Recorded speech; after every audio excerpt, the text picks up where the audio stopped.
라헬은 야곱에게 아들을 낳아주지 못하자 언니를 시기하여 야곱에게 이렇게 말하였다. 나에게도 자식을 낳게 해주세요. 그렇지 않으면 죽어버리겠습니다.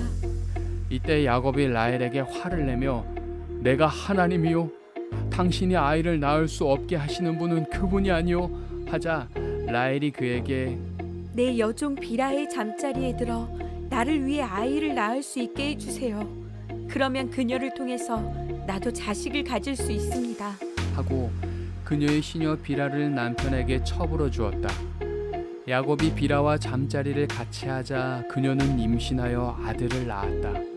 이때 라헬은 하나님이 나의 억울한 사정을 아시고 내가 호소하는 소리를 들으셔서 나에게 아들을 주셨다. 하고 그 이름을 단이라고 지었다. 라헬의 시녀 비라가 다시 임신하여 야곱에게 둘째 아들을 낳아주자 라헬이 내가 언니와 심한 경쟁을 하여 이겼다. 하고 그 이름을 납달리라고 하였다. 한편 레아는 자기 출산이 멈춘 것을 알고 그녀의 시녀 실바를 야곱에게 첩으로 주었다.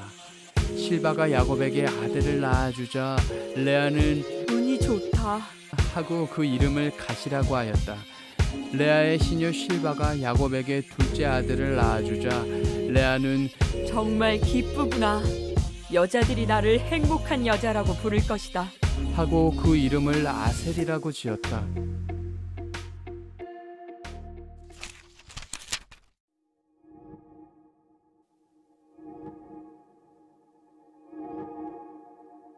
밀을 추수할 때 르우벤이 들에 나갔다가 합 한 채를 발견하게 되었다. 그래서 그것을 자기 어머니 레아에게 갖다 주자 라헬이 레아에게 언니의 아들이 구해온 합 한 채를 내게도 좀 주세요. 하고 간청하였다. 그러나 레아는 그녀에게 네가 내 남편을 빼앗아 가고서도 부족해서 이제 내 아들이 구해온 합 한 채마저 빼앗아 가려고 하느냐? 하고 쏘아붙였다. 그러자 라헬이 만일 언니가 나에게 그 합 한 채를 주시면 오늘 밤은 언니가 내 남편의 잠자리에 들 수 있습니다. 하였다. 저녁 때에 야곱이 들에서 돌아오자 레아가 나와서 그를 맞으며 오늘 밤에는 당신이 나와 함께 자야 합니다. 내 아들이 구해온 합 한 채로 내가 그 대가를 지불했습니다. 하고 말하였다. 그래서 야곱은 그날 밤 그녀와 잠자리를 같이 하였다. 하나님이 레아의 기도를 들어주셔서 그녀가 임신하여 야곱에게 다섯째 아들을 낳아주고 내가 내 시녀를 남편에게 주었으므로 하나님이 그것을 보상해 주셨다. 하며 그 이름을 이사갈이라고 하였다. 레아가 다시 임신하여 여섯째 아들을 낳고 하나님이 나에게 좋은 선물을 주셨다. 내가 남편에게 여섯 아들을 낳아주었으니 이제는 그가 나를 소중히 여길 것이다. 하며 그 이름을 스불론이라고 하였다. 그 외에도 그녀는 딸 하나를 낳고 그 이름을 디나라고 하였다.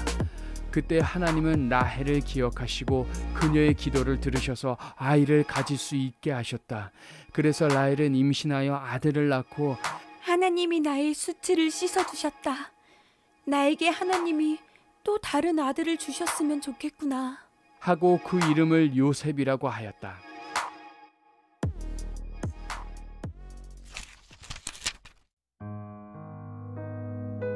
라헬이 요셉을 낳은 후에 야곱이 라반에게 말하였다. 이제 고향으로 돌아가고 싶습니다.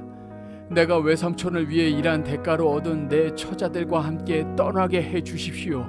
내가 외삼촌을 위해서 어떻게 일했는지는 외삼촌이 잘 아십니다. 너 때문에 여호와께서 나를 축복해 주셨다는 사실을 나는 경험을 통해 잘 알고 있다. 네가 나를 좋게 여긴다면 그대로 머물러 있거라. 보수를 얼마나 주면 좋겠는지 말해보아라. 내가 얼마든지 주겠다.